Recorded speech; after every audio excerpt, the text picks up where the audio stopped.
Leviticus 5.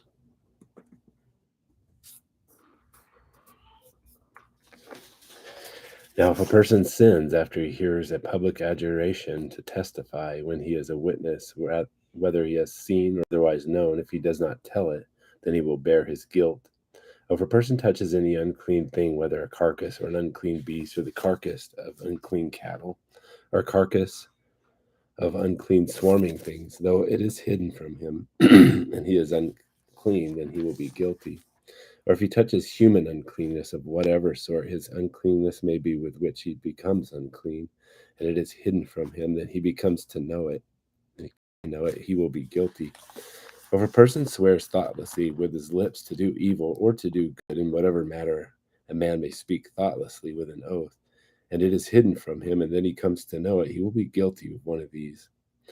So it shall be when he becomes guilty in one of these that he shall confess that which he has sinned.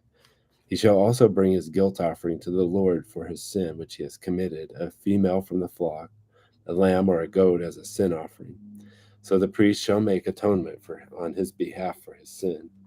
But if he cannot afford a lamb, then he shall bring to the Lord his guilt offering for that in which he has sinned, 2 turtle doves or 2 young pigeons, one for a sin offering and the other for a burnt offering.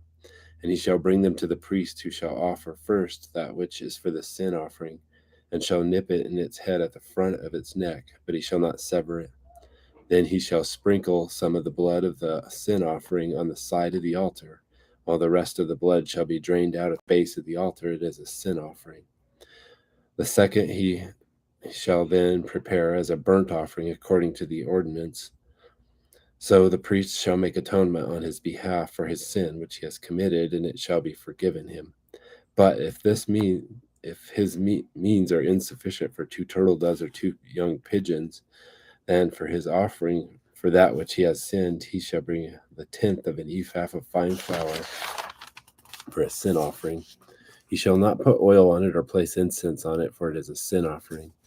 And then he shall bring it to the priest, and the priest shall take his handful of it as its memorial proportion and offer it up in smoke on the altar with the offerings of the Lord by fire, for it is a sin offering.